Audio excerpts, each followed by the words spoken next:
नमस्कार प्यारे साथियों। आज के सेशन में अपन टेस्ट नंबर 9 की चर्चा करेंगे।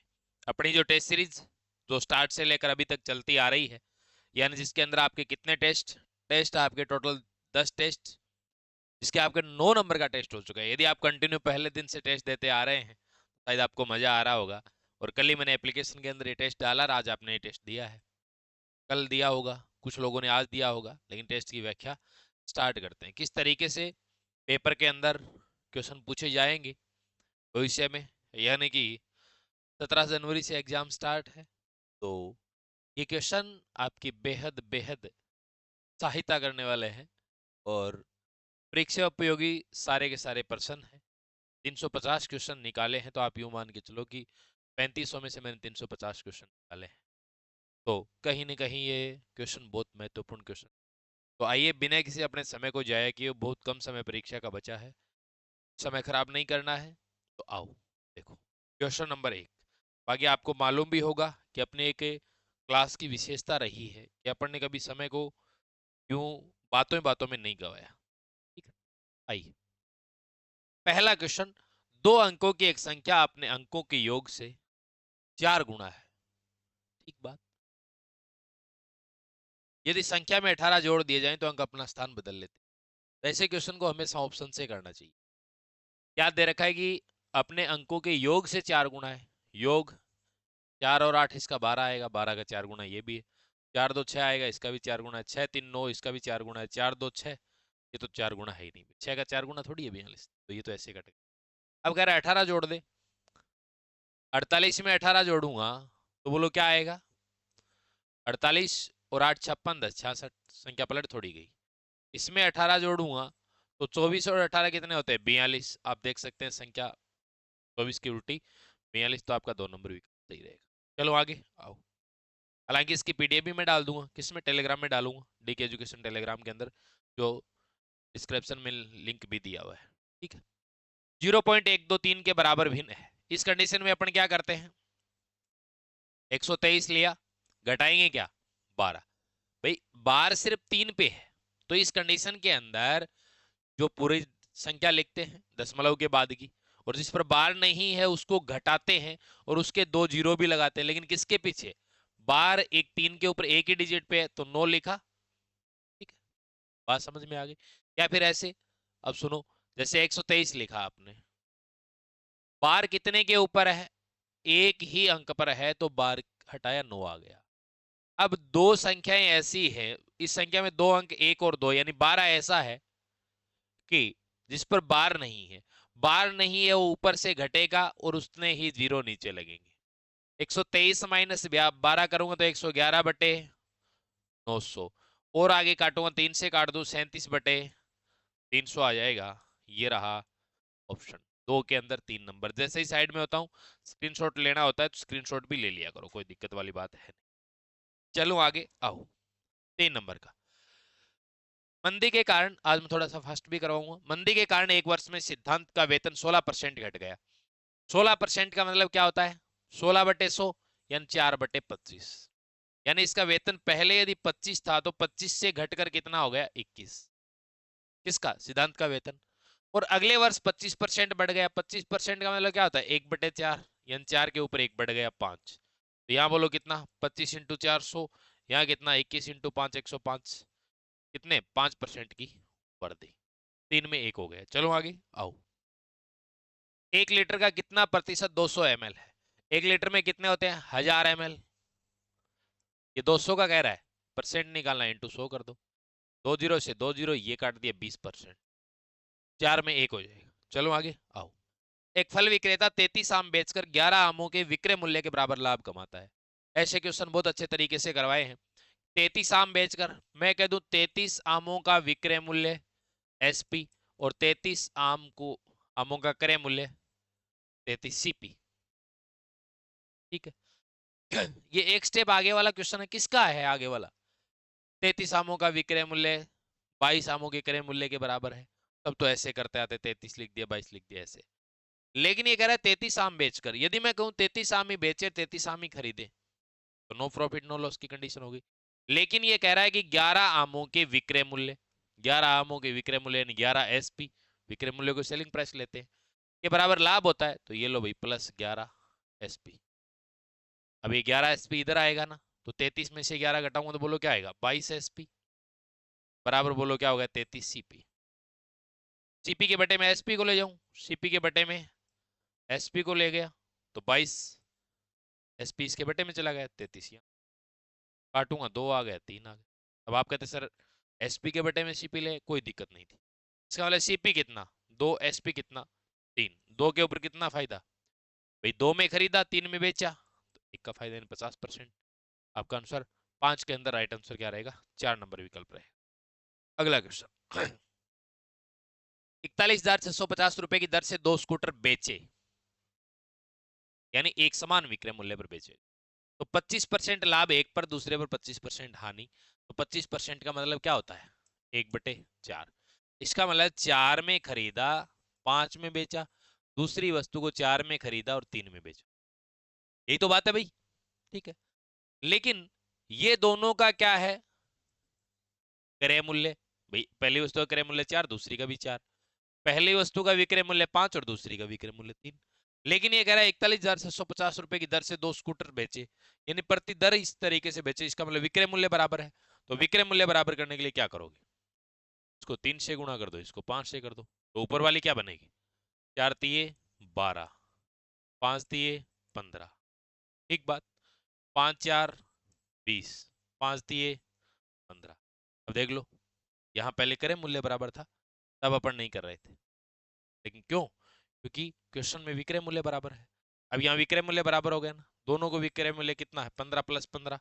अब यहाँ जोड़ूंगा क्योंकि वस्तुएं हैं, गुणा नहीं कर रहा, जैसे आप पिछले क्वेश्चन में देखेंगे कि सर वहां आपने जैसे ये देखिए ये किया 25 × 4 100 किया, ठीक है ना, तो यहाँ अपन मल्टीप्लाई इसलिए नहीं कर रहे, वस्तुएं हैं, 20 + 12 32, 32 के ऊपर कितने का नुकसान है भाई, 32 के ऊपर 2 का, इंटू 100 कर दिया, 2 से काटा 16, 4 से काटा 4, 4 से काटा 25, 25/4, 6 से 1/4%, 6.2% की क्या हुई, हानि तो हो रही।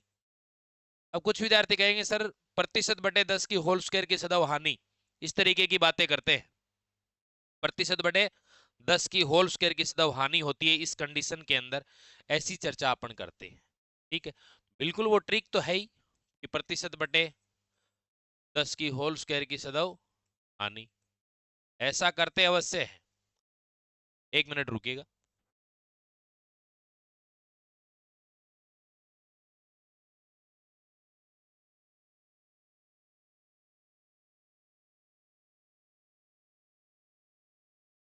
एक मिनट रुकिएगा मात्र।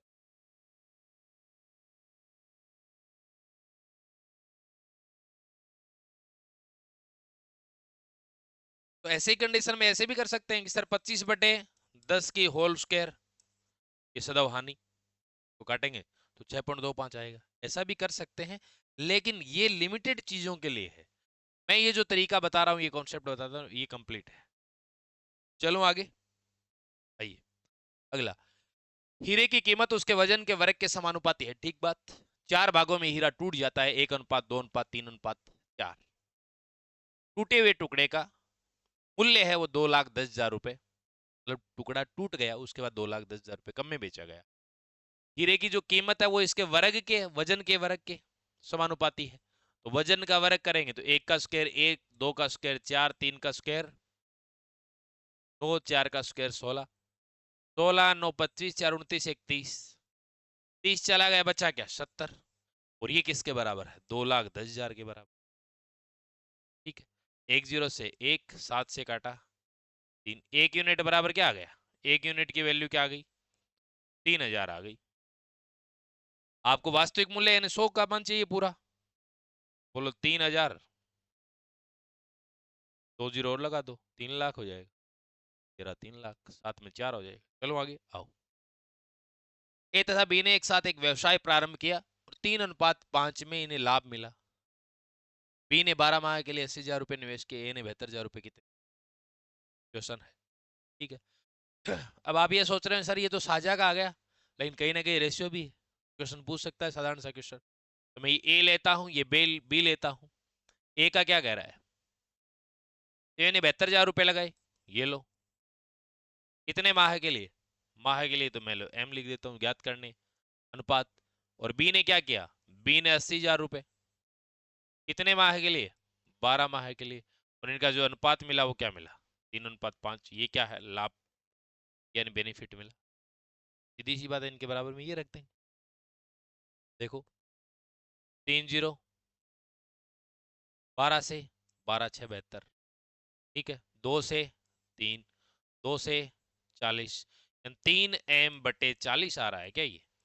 बराबर क्या आ जाएगा? लाभ। ये इसी अनुपात में लाभ। 3 से 3, 5 से काट दिया 8, m बराबर कितना आ जाएगा? 8 माह। कितने माह के लिए निवेश किया? 8 माह के लिए। 8 के अंदर आपका राइट आंसर क्या हो जाएगा? 3 नंबर हो जाएगा। चलो आगे आओ। अगला क्वेश्चन।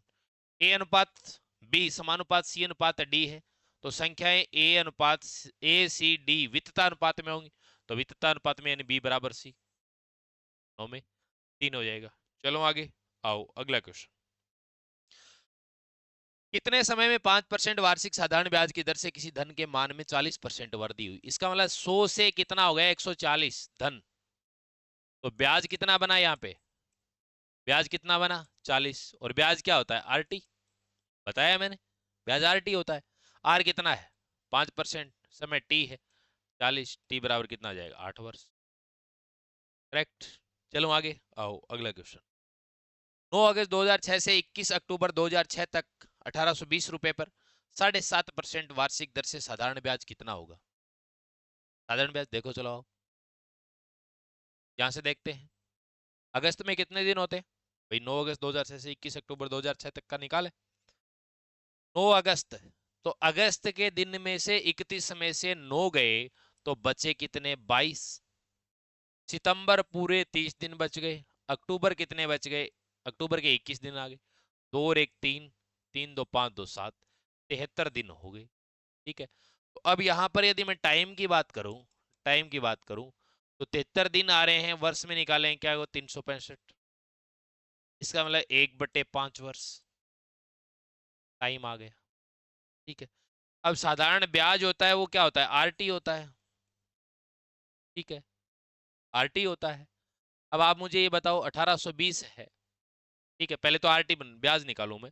तो बोलो ब्याज है वो आर कितना है? 7.5%, यानी 7×2 = 14 इंटू ए, सॉरी 7×2 = 14 एक 15/2%। ये आर है। समय कितना है? 1/5, 1/5, यानी ये 3/2% रेट आ गई। इसका मतलब मेरे को मान किसका चाहिए? 1.5% का मान चाहिए। ये आया है ब्याज। तो भाई ऑल ओवर ब्याज तो इतना ही निकल कर आया 1.5%। अब आप कहेंगे कि गुरुजी 100% का मान है ना, वो कितना है? 1820। 1% का मान क्या हो जाएगा? 18.2। जीरो से जीरो कट गया, 18.2। आपको 1.5% का मान चाहिए। आप कहेंगे गुरुजी 18.2 इंटू 1.5 का मान हमें चाहिए, यही तो चाहिए। तो अब देखिए जरा, 15×2 = 30, जीरो बचा कितना? 3। 15 × 8 120, 120 और 3 123, बचा कितना? 12। 15 1 15, 15 और 12 27। 2 डिजिट के बाद आएगा 27.30 रुपए। ये आपका राइट आंसर। ठीक है, दूसरी बात, सर हम ब्याज ऐसे निकाल सकते थे, मूलधन दिया हुआ है, रेट ये है ही, टी आपने निकाल ही लिया, बटे 100, बिल्कुल निकाल सकते थे, कोई दिक्कत नहीं। तो यहाँ पे आपका 11 के अंदर राइट आंसर क्या रहेगा? 2 नंबर का विकल्प रहेगा। चलो आओ। 700 रुपए को 3 वर्ष के लिए 4% वार्षिक चक्रवृद्धि ब्याज की दर से लिए गए उधार को चुकता करने में कुल कितना ब्याज भुगतान करना पड़ेगा? अब देखो 4% की रेट 3 वर्ष के लिए कितनी होती है? 12.4864। ये क्या है? CI rate. अब सुनो, मैंने सीधा लिख दिया ना, मेरे तो अभ्यास में आ गया। लेकिन आपको बताया हुआ ना, आर² r³ 3 3 1 तरीके से निकालते हैं सी, बड़ा तसल्ली से। अब सुनो, ये हो गया आपका से आएगा। अब देखिए जरा, और इसके अलावा यदि आप कहें सर सीआई रेट चक्रवृद्धि ब्याज के मैंने शायद प्रीवियस ईयर क्वेश्चन 77 क्वेश्चन करवा रखे हैं, ठीक है, यूट्यूब पे क्लास पढ़ी है।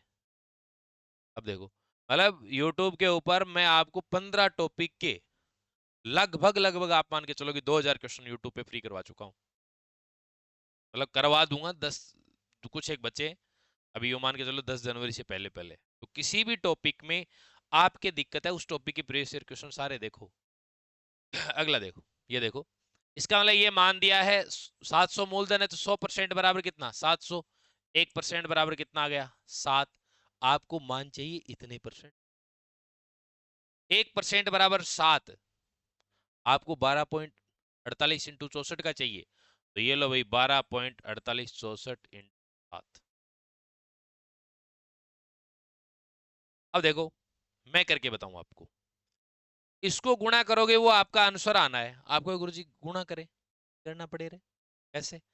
124 हो नहीं सकता क्योंकि ये कंफर्म हो गया 12 7 84, 84 के ऊपर 7 से 28 थोड़ा बहुत ऊपर और ऊपर होगा, ये नहीं हो सकता, ये पूरा 84 नहीं हो सकता, आंसर होगा।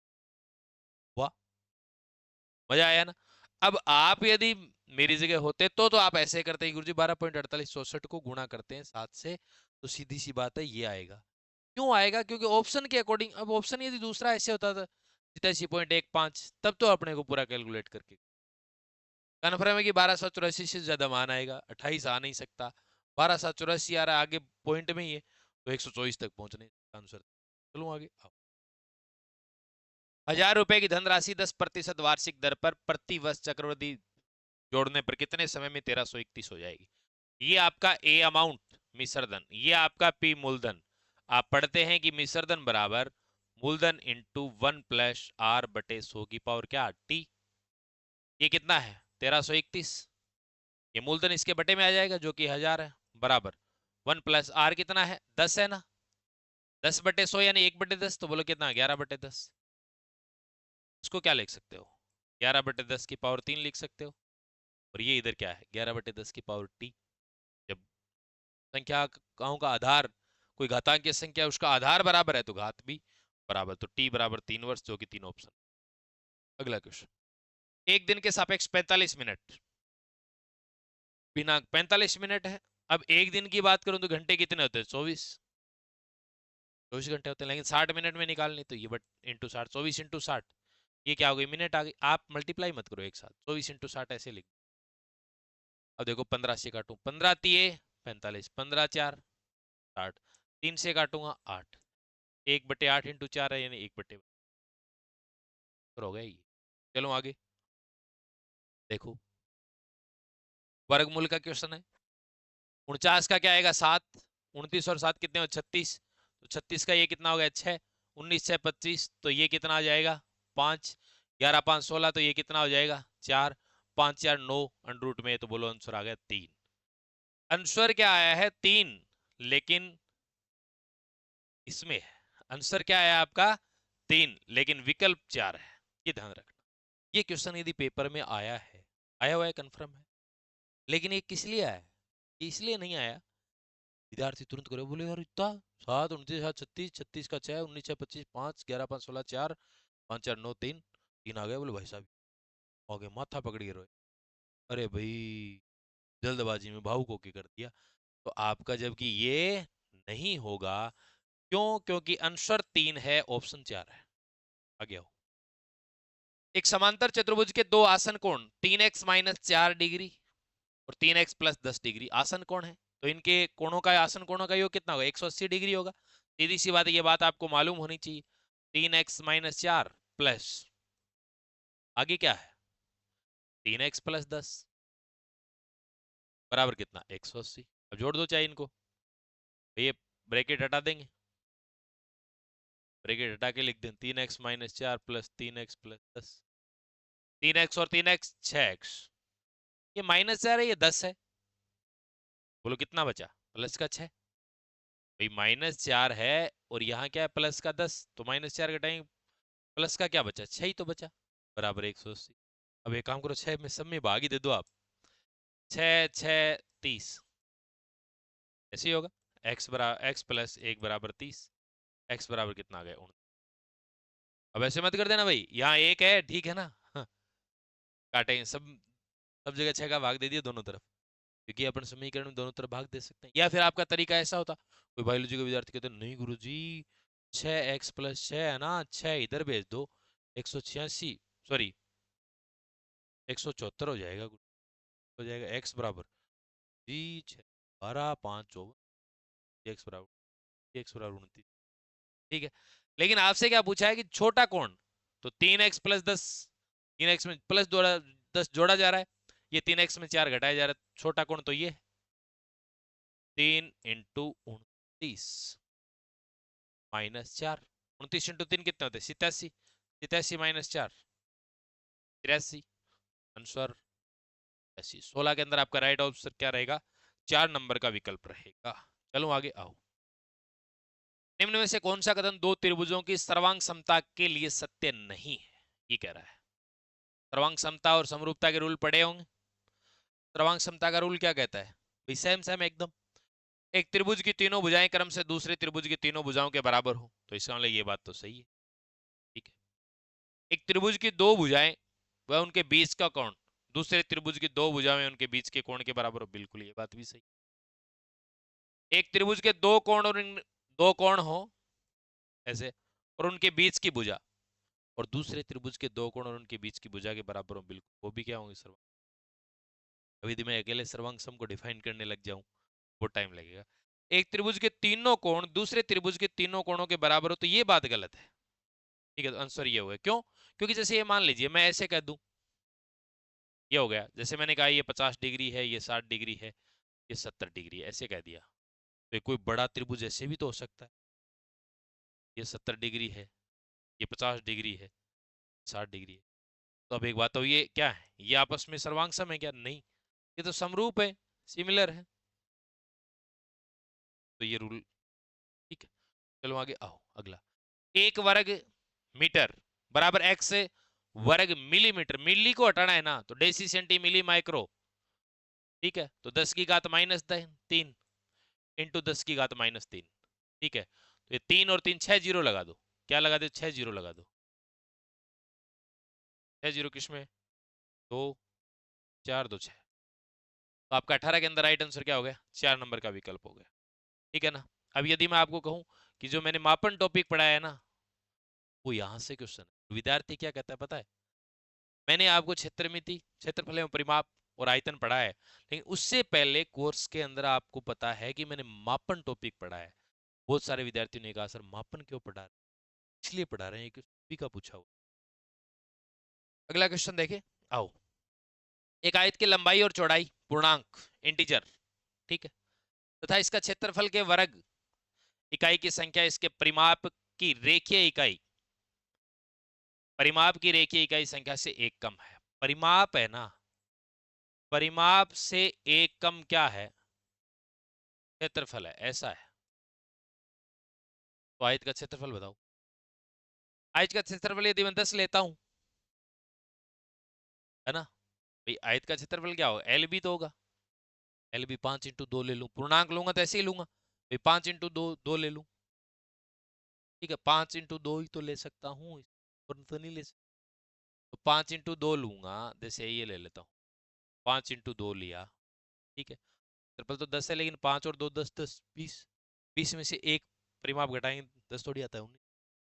ये क्या हो सकता है, 4 × 3, 4 × 3 12, ये क्षेत्रफल तो आ गया, लेकिन लंबाई प्लस चौड़ाई है, तो 4 3 7 7 और 7, क्षेत्रफल कितना आ रहा है 14, 14 में से सॉरी परिमाप कितना आ रहा है 14, भाई एल लंबाई 4 हो चौड़ाई 3 हो, तो इनका परिमाप कितना हो 14, 14 में से एक कम तो 13 आता है, जबकि 12 है। ये क्या हो सकता है, 3 × 5, पहले 5 लिखता हूँ फिर 3 लिखता हूँ, ऐसा क्यों लिख रहा हूँ, लंबाई इंटू चौड़ाई ऐसे लिख रहा हूँ, 5 3 15 हो गया, लेकिन अब परिमाप क्या होगा, जब लंबाई 5 है और चौड़ाई 3 है, तो परिमाप क्या होगा, 5 और 3 8, 8 का दुगुना 16 परिमाप होगा, 16 में से एक घटाते हुए आता है आंसर आगे। चलो आगे। वर्त के व्यास में यदि 100% की वृद्धि की जाए, वर्त का व्यास बोलूं, अर्धव्यास बोलूं, त्रिज्या बोलूं, एक ही बात है, ठीक है। 100% का मतलब क्या होता है, एक 100% का मतलब क्या होता है, 100/100 यानी 1/1, यही तो बात होती है। इसका मतलब त्रिज्या यदि एक है पहले, तो वो 2 हो गई। क्षेत्रफल की बात कर रहा है, क्षेत्रफल की बात कर रहा है, तो r 2 बार लिखना पड़ेगा, 1 से 2, और क्षेत्रफल क्या होता है वृत्त का? पाई आर स्क्वायर, यही तो होता है एरिया। 1 × 1 1, 2 × 2 4। आप बताओ कि कितने प्रतिशत की क्षेत्रफल में वृद्धि हुई 1 के ऊपर 3 बड़ा इंटू 100? 300%। आपसे कहता कि बताओ क्षेत्रफल कितना हो गया, तो 1 से 4 हो गया, 4/1 × 100, 400%। ऐसे करते हैं, ठीक है। अगला क्वेश्चन। एक लंबवर्तीय शंकु है, उसकी त्रिज्या एवं ऊंचाई दोनों में 10% की वृद्धि हो रही है। आयतन आपको पता है कि लंबवर्तीय शंकु है तो उसका आयतन क्या होगा? 1/3 πr² लेकिन अपने को तो इससे मतलब है 10% की वृद्धि हो रही है, तो इसका मतलब 1/10 यानी 10 से 11 हो रहा है। तो इसका मतलब मैं क्या लिखूंगा? R/H। तो क्या होगा? वॉल्यूम निकल कर आएगा। R और H दोनों ही 10 से 11 हो रहे हैं, 10% की वृद्धि। 10 से 11, 10 से 11, 10 से 11, ऐसा ही तो हो रहा है। अब 10 से 11 जब हो रहा है तो आप मुझे ये बताओ, ये 1000 हो गया क्या? ये कितना होगा? ये कितना होगा? 1331। आयतन मुझे ये बताओ कि 1000 पे कितना बड़ा? 1000 पे कितना बड़ा? 331 इंटू 100, 2020, 33.1, 33.1। ठीक है। अब यदि आप और अच्छे से दिमाग चलाते तो आपको पता है कि आयतन हो चाहे क्षेत्रफल हो, प्रतिशत वृद्धि पूछ रहा है तो परसेंट पे निकाल दो, 0 हटा दो, या फिर 10 का इसमें भाग दे दो, 100 ही बचा, 10 का इसमें भाग दे दो। ये इसका मतलब 100 से 133.1 हो रहा है। अगला, 2.2 डेसीमीटर के पित्तल के, क्या कह रहा है? 2.2 डेसीमीटर के पित्तल को 0.50 सेंटीमीटर व्यास के बेलनाकार तार में ढाला जाता है। तार की लंबाई, तार की लंबाई आपसे पूछ रहा है। तार में ढाला जाता है ना, तो बेलनाकार तार है, उसका आयतन कितना है? उसका आयतन कितना है? आयतन आपको दिया हुआ है 2.2 डेसीमीटर क्यूब, यही दिया है। बेलन का आयतन क्या होता है? आप कहेंगे गुरुजी πr² H होता है, यही होता है।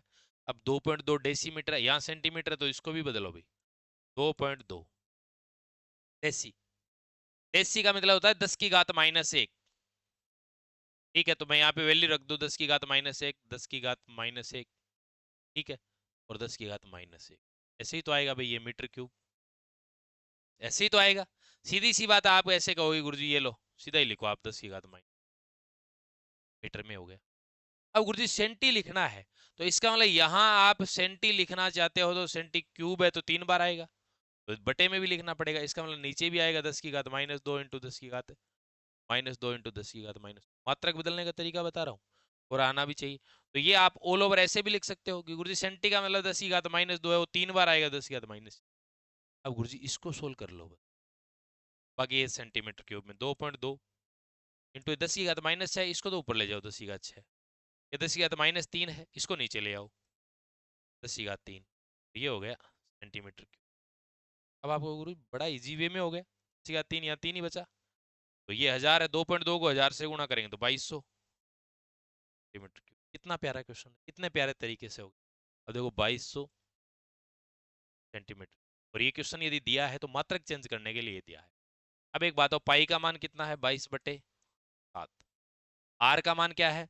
0.50 सेंटीमीटर व्यास है, तो त्रिज्या कितनी हो जाएगी? 0.25 इंटू 0.25 इंटू एच बराबर 22।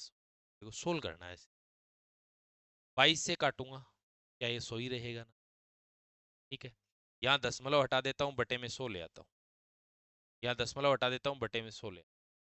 ठीक है, ये 25 से काटूंगा 4 बार, ये 25 से काटूंगा 4 बार, ठीक है। 4 इंटू 4 16, 16 इंटू 7 112, ये इधर चला जाएगा, h बराबर 112, आगे 100 है, ये लो कितना हो गया, आ गया ना? अब आपसे क्या कह रहा है? तार की लंबाई सेंटीमीटर में कहीं नहीं दी हुई, तो इसका मतलब h बराबर ये क्या होगा? 112 मीटर होगा।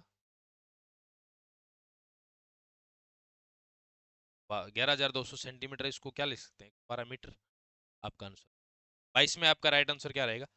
1 नंबर का विकल्प रहेगा। चलो आगे, ज्यादा कोई समय नहीं हुआ है ना। अगला देखो, 49 × 33 × 24 सेंटीमीटर विमाओं वाले एक ठोस लोहे के टुकड़े को पिघलाकर एक ठोस गोला बनाया जाता है। तो ये लो भाई, गोला बनाया जाता है 4/3 पाई का मान लेना पड़ेगा। पाई 4/3 पाई r³ बराबर क्या है 10 × 33 आपसे क्या पूछा है गोले की त्रिज्या। कई बार पूछ लेगा, गोले की त्रिज्या पूछ लेगा, व्यास बोल देगा, अर्धव्यास बोल देगा, ध्यान रखना। देखो 22 से काटूंगा, 22 से कट जाएगा, 22 से कट रहा है ना, 11 दूए 22, 11 3, ठीक है। 4 से काट दो, 4 6, ठीक है। फिर 2 से इसको काट दो, ठीक है। फिर क्या आ जाएगा, ये आना है भाई r³, ये 49 तो है ही, ये 3 है ही, ये 3 है ही, 10 3 3, और ये 3 और 7 इधर हो 3। तो इसको ऐसे लिख सकते हो आप, 49 को क्या लिख सकते हो 7 × 7, एक 7 इधर है पास में ले आए, ये 3 है। यदि मान लीजिए r³ बराबर है तो r बराबर निकालना है तो इसका घनमूल ही तो करना पड़ेगा। तो r बार घनमूल 3 में से 1 उठाओ 7, या 3 3 बार है 1 उठाओ,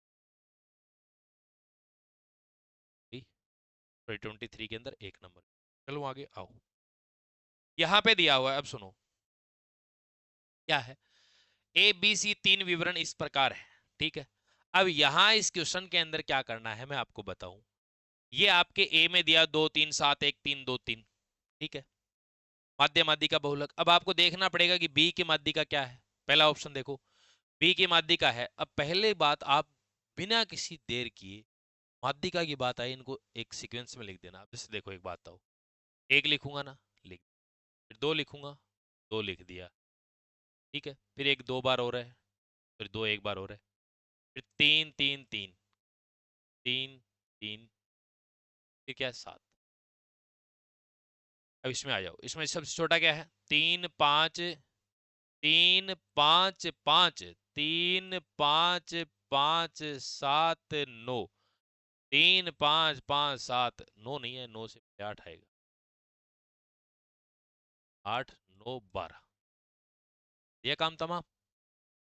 अब देखो इसमें 2 3 2 3, फिर क्या आएगा 2 3 कट गए, 4 4 4 4 3 बार है, 4 4 4, फिर क्या है 7 और 11, 7 और 11, ये बन गया अपना। अब सुनो ये क्या कह रहा है, बी की माध्यिका, बी की माध्यिका देख लो जरा, 1 2 3 4 5 6 7 पद है। बी की माध्यिका यहाँ से देखिए 7 आनी है। ए का बहुलक, ए का बहुलक क्या आना है 3, बराबर है क्या, नहीं, काट दो। ए की माध्य और सी का बहुलक, अब सी का बहुलक देखो, सी का बहुलक 4 ज्यादा बार आ रहा है, 4 आ रहा है। अब ए का माध्य देखो, 1 और 2 3, 3 और 2 5, 3 8, 3 11, 3 14, 7 21, 21, और पद कितने हैं 1 2 3 4 5 6 7 है, 3 आ गया। अगला देखो ए का माध्य, ए का माध्य अभी भी निकाला, 3 आना है। माध्यिका 3 पद इधर छोड़ दो, 3 इधर छोड़ दो, 3 आनी है। और ए का बहुलक 3 आना है, ये बराबर है तो इसका। चलो आगे, किसी दिए गए समय में आंकड़ों के महत्तम मान तथा न्यूनतम मान के अंतर को, यानी जो गैप होता है वो परिसर होता है, यानी रेंज होता है, या फिर ऐसे भी बोल देगा परास, ठीक है। अगला, यदि प्रेक्षणों x x plus 3 x plus 5 और x प्लस 7 और x प्लस 10 का मध्य 9 है, ठीक है। अब सुनिए 1 2 3 4 और 5, इनका मध्य 9 है, टोटल 5 है। इन सभी का योग करके 5 का भाग दे दूंगा, वो आएगा, ठीक है। देखिए सुनिएगा, x इनका योग करो, x और x 2x 3x 4x 5x, plus यहाँ 3 और 5 8, 8 और 7 15, 15 और 10 25, 25 बटे 5 बराबर, अब 5 का इधर भी भाग दे दो, इधर भी दे दो, बोलो क्या आएगा x प्लस 5 बराबर, x बराबर ये 5 इधर माइनस का होगा तो बोलो क्या हो जाएगा 4। अब ये कह रहा है अंतिम 3 प्रेक्षणों का, अंतिम 3 प्रेक्षणों का, यानी 1 2 3, इनका मध्य पूछ रहा है। तो देखो पहले ये क्या होगा भाई, x का मान 4 रखे हैं तो 4 और 5 9 होगा, ये क्या होगा, 4 और 7 11 होगा, ये क्या होगा, 4 और 10 है, यही तो होगा।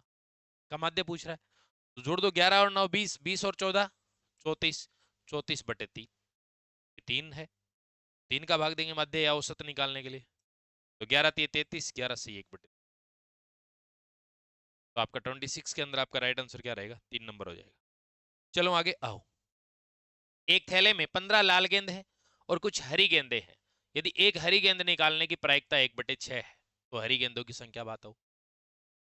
मैं कह दूं हरी गेंदों की संख्या जी है, यदि मैं कह दूं हरी गेंदों की प्रायिकता 1/6 है, तो हरी गेंदों की प्रायिकता 1/6, तो इसका मतलब हरी गेंद आने की प्रायिकता, यहाँ ऊपर हरी गेंद आएगी, टोटल कितनी है, जी भी है और 15, टोटल गेंद तो इतनी है, हरी गेंदों की जो संख्या मानी है वो हमने जी मान ली, तो टोटल कितनी है, G+15, इसमें से जी आने की प्रायिकता 1/6, कर दो कैलकुलेट, 6G बराबर G+15, ये इधर आएगा, 5G का जमाना है 5G बराबर 15, जी बराबर क्या आ जाएगा, 3, जी बराबर 3 आया है, ऑप्शन भी 3 में है, तो आपका 27 के अंदर राइट आंसर क्या हो जाएगा, 3 नंबर का विकल्प हो जाएगा। चलो आगे आओ, अगला क्वेश्चन 28 नंबर का। यहां दिया है 256, तो इसको आप लिख सकते हो, मैं लिख सकता हूं 16 की पावर 2, और बाहर क्या है 0.16, इंटू 16 की पावर पावर क्या है 0.18। अब जरा सुनो, ये 16 की पावर ऐसे भी लिख सकता हूं, इनको गुणा करके 0. इंटू 16 की पावर 0, आधार बराबर है ना, तो घाते जुड़ जाएंगी, 0.32 प्लस 0.18, 16, 0.32 और 0.18, 0.5, इसका मतलब इसको ऐसे लिख सकते हो, 0.5 का मतलब 1/2, 0.5 का 10 5/10 यानी 1/2 ही तो आता है, 1/2, 16 की पावर 1/2 है, तो बोलो क्या होगा, 4, 4, जो कि 1 नंबर ऑप्शन में है, इसमें आपका राइट आंसर क्या हो जाएगा, 1 नंबर विकल्प हो जाएगा। चलो आगे आइए, अगला क्वेश्चन। यदि x बराबर 7 + 4 √3 है और xy बराबर 1 है, तो 1/x² + y² का मान बताओ। अब सुनो, x का मान आपको यहां दिया हुआ है, ठीक बात, y का यदि मान निकालूंगा यहां से, 1/x ही होगा क्या, 1/x ही होगा क्या, आपको बिल्कुल गुरुजी, 1/x का मतलब x का मान कितना है, 7 + 4 √3, और मैं ऐसे भी कर दूं क्या, 7 माइनस इसके संयुग्मी से ऊपर नीचे गुणा कर दूं, 7 - 4, y बराबर, ऊपर क्या आया, 7 - 4 √3, बोला रहा है 7 - 4 √3। अब सुनिएगा, अब बटे में, अब ये क्या है, a+b और a-b, तो a² - b² आएगा 7 का स्क्वायर, माइनस b का स्क्वायर, तो 4 का स्क्वायर 16 हो गया, और √3 इंटू √3 3 हो गया, 16 × 3 = 48, 7 7 49, 49 - 48 बटे में क्या आ गया, 1 आ गया, इसका मतलब सीधी सी बात है, y का मान भी ये आ गया, आगे। अब मैं आपको ये बताऊं कि यहां से आपको जो मान निकालना है ना, वो ये निकालना है कि अंडर रूट के अंदर यदि मैं ले तो x² और y² का एलसीएम आ गया, x² + y², ये मान चाहिए, आप चाहिए या नहीं चाहिए, तो मैं ऐसे कर सकता हूं कि x + y का होल स्क्वायर कर सकता हूं, जिसको मैं लिख सकता हूं x² + y² + 2xy, जहां पर मुझे मान किसका चाहिए, अब देखो एक्स वाई, x² y², इसका मतलब xy का होल स्क्वायर, एक ही बात है, तो xy का मान तो है 1, ये तो 1 हो गया बटे में, इसका मतलब मान x² y² का चाहिए, x² + y² का ही चाहिए आपको, यानी यहां पर मान आपको सिर्फ इसका चाहिए, x² + y², क्योंकि नीचे जो बटे में x² और y² है, इसको मैं ऐसे भी तो लिख सकता हूं रे, x² + y² बटे xy का होल स्क्वायर, ऐसे भी तो लिख सकता हूं, xy का मान तो 1 दिया हुआ है,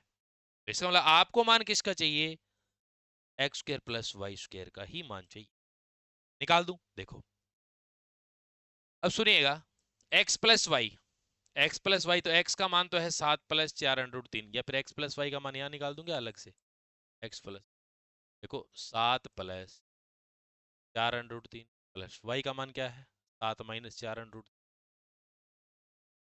क्या हुआ? क्या क्या हुआ सर? क्वेश्चन सोल्व हो गया? ये कट गया, 7 + 7 14 आ गया। आ गया ना? एक बात बताओ, x + y का मान आपने निकाला 14 बराबर x² + y² + 2 xy का मान कितना? 14 का स्क्वायर कितना आएगा? 196 बराबर x² + y² प्लस क्या हो गया 2। ये 2 इधर आएगा तो 196 में से 194 आ जाए। x² + y² बराबर 100। आपको मान ही इसका चाहिए तो 194/1 आपका आंसर 29 में क्या आ गया आपका? 1 आ गया। चलूं आगे? चलें, कोई स्क्रीनशॉट लेना चाहे, वैसे भी पीडीएफ डब्बी डाल। देखिए 2x² + 5x + k के शून्य अल्फा और बीटा इस प्रकार है। सुनिएगा, इस प्रकार है, ये आपको दिया हुआ है α² + β² + अल्फा बीटा बराबर 21/4। तो k का मान बताओ। देखो, ये समीकरण जो आपके दी हुई है, ये समीकरण जो आपके दी हुई है, तो यहां पर यदि मैं इनका योग पूछूं अल्फा प्लस बीटा, तो आप कहते हो कि सर शून्य का एक योग होता है -b/a। -b का मान 5 है। मैं यदि पूछूं इनका गुणन कितना होता है, तो आप कहोगे सर c/a। तो c का मान तो k है और a का मान 2 है। हो गया अल्फा और बीटा। अब आपसे क्या कह रहा है? आपसे ये कह रहा है कि α² + β² + अल्फा बीटा बराबर 21/4 ये आपके पास है। यहां आप क्या करेंगे? सुनो, अब मेरे पास अल्फा प्लस बीटा का मान तो है, लेकिन α² β² नहीं है। तो नहीं है तो मैं क्या करूं? मैं ऐसे कर सकता हूं इसको। मैं इसको यदि ऐसे लिखूं कि अल्फा प्लस बीटा का होल स्क्वायर, तो मेरे पास क्या आएगा? α², भाई एक बार नीचे करके दिखा दो, α² + β² + 2 अल्फा बीटा। इसको खोलूंगा तो यही तो आएगा, यही तो आएगा। जबकि मेरे पास ये नहीं चाहिए, मुझे अल्फा बीटा चाहिए। इसका मतलब एक बार मैं माइनस अल्फा बीटा घटा दूं। तो अब जैसे इसका स्क्वायर करूंगा तो α² + β² + 2 alpha beta minus alpha beta, तो ये यहां से काटूंगा तो प्लस का अल्फा बीटा ही तो बचेगा। α² + β² + अल्फा बीटा, मतलब इसको मैं ऐसे लिख सकता बराबर 21। अब आप मुझे जरा ये बताओ, मैंने इस फॉर्म में क्यों लिखा? क्योंकि मेरे पास अल्फा प्लस बीटा का मान है, मेरे पास अल्फा बीटा का मान है। अल्फा प्लस बीटा का मान है मेरे पास -5/2 का होल स्क्वायर कर देता हूं, माइनस अल्फा बीटा का मान है मेरे पास k बटा बराबर क्या है 21/4। सिर्फ सोल्व करना है तो ये तो आएगा 25/4। ठीक है, ये है -k/2 बराबर ये 21/4। 21/4 को इधर ले आओ आप, तो 25/4 -21/4 k/2 को इधर ले जाओ। ठीक है, यहाँ क्या है देखो, 4 एलसीएम आया, 25 - 21 4/4 यानी 1 बराबर k का मान क्या आ गया? k का मान 2 आ गया, जो 2 ही ऑप्शन में। 30 में आपका राइट आंसर क्या हो जाएगा? 2 हो जाएगा। 30 में आपका राइट आंसर क्या हो जाएगा? 2 हो जाएगा। चलो आगे आओ। 31, प्लेटो ने बहुत अच्छी बात कही, डायरेक्ट ही कह दिया मैंने, जो विद्यार्थी ज्यामिति नहीं समझ सकते वे इस विद्यालय में प्रवेश नहीं ले सकते, प्लेटो ने। ठीक है, अगला क्वेश्चन सोचो, निम्न में से मोरिसन का इकाई उपागम का एक पद कौन सा नहीं है? ठीक है, तो देखिए, सबसे पहले होता है, मैं अलग अलग बता दूं, इसके 5 सोपान है। कौन कौन से? एक तो होता है अन्वेषण। कौन सा होता है? अन्वेषण, यानी खोज करना, खोज करना, एक्सप्लोरेशन, ये एक नंबर है। अगला जो है वो है प्रस्तुतिकरण, प्रेजेंटेशन। क्या है? प्रस्तुति, क्या है? प्रस्तुतिकरण। उसके बाद जो आता है वो कहता है एसिमुलेशन, यानी आत्मीकरण वाला, जो एक यहाँ पे 1 नंबर पे दिया ना, वो आत्मीकरण। आत्मिक, यानी सबसे पहला अन्वेषण, प्रस्तुतिकरण, आत्मीकरण, और फिर आपका आएगा संगठन, यानी ऑर्गेनाइजेशन। ठीक है, या फिर मैं इसको बोलूं व्यवस्था। फिर आएगा वाचन, या फिर मैं इसको बोलूं अभिव्यक्ति,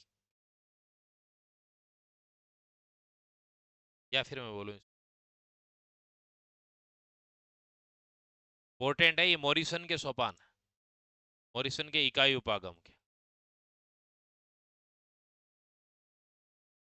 इकाई उपागम, इनका सीक्वेंस पूछ सकता है, ऐसे ऐसे पूछ सकता है। अब आपका क्वेश्चन तो हो ही गया कि सर आत्मीकरण भी है, प्रस्तुतिकरण खोज भी है, लेकिन अनुप्रयोग नहीं है, ये इसका नहीं। अगला, किस शिक्षण विधि में करके सीखना, लर्निंग बाय डूइंग, करके सीखना, कई बार ऐसे भी दे देगा इंग्लिश में, लर्निंग बाय डूइंग, डायरेक्ट ही दे सकता है लर्निंग बाय डूइंग, एंड ऐसे भी दे सकता है observation by doing, observation by doing, ऐसे भी दे सकता है। तो ये कौन सी, प्रयोगशाला विधि के अंदर, ठीक है, लेबोरेटरी मेथड के अंदर। कौन सी शिक्षण सहायक सामग्री सर्वे दृश्य, audio and visual, audio visual, तो चलचित्र क्या है, सर्वे दृश्य है, ये कह रहा है नहीं है, पूछ रहा है। टेलीविजन, टीवी, लैपटॉप, बिल्कुल चित्र विस्तारक, ये केवल क्या है, only, only visual, only visual aids, यानी केवल दृश्य है।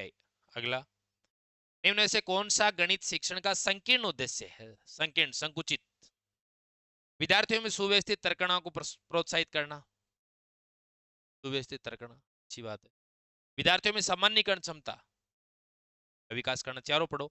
विद्यार्थियों में कथन सत्यता और असत्यता को प्रमाणित करना, विद्यार्थियों को संख्या और संख्याओं पर होने वाली संक्रियाओं का संचालन करने में निपुण, यानी केवल विद्यार्थियों को संख्या और संख्याओं पर जो क्रिया संक्रियाएं वही बताना, ये संकुचित है। इसके अलावा क्या है, व्यापक है, ठीक है, ये क्या है, संकुचित न होकर व्यापक उद्देश्य,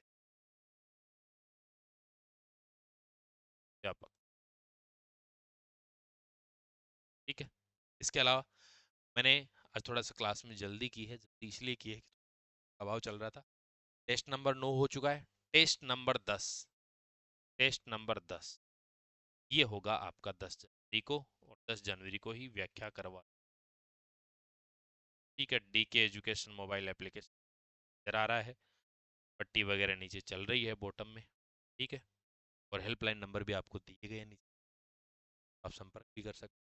बढ़िया तरीके से पढ़ो, मैं ज़्यादा आपका समय, ये नहीं कि मैं प्रचार प्रसार आपके पढ़ाने आया हूँ, परीक्षा का नज़दीक समय आ गए, बढ़िया तरीके, शानदार तरीके से मन लगा के पढ़िए। तो मिलते हैं टेस्ट नंबर 10 के साथ। और एक बार ये बात आप जरूर ध्यान रखना, टेस्ट 1 2 3 4 5 6 7 8 9 10, इन टेस्ट की या तो पीछे नहीं देखी तो क्लास भी देख लेना, हो सके तो टेस्ट लगा लेना, और फिर भी कुछ भी नहीं हो तो पीडीएफ जरूर देख के जाना, ठीक है। धन्यवाद, जय हिंद, जय भारत।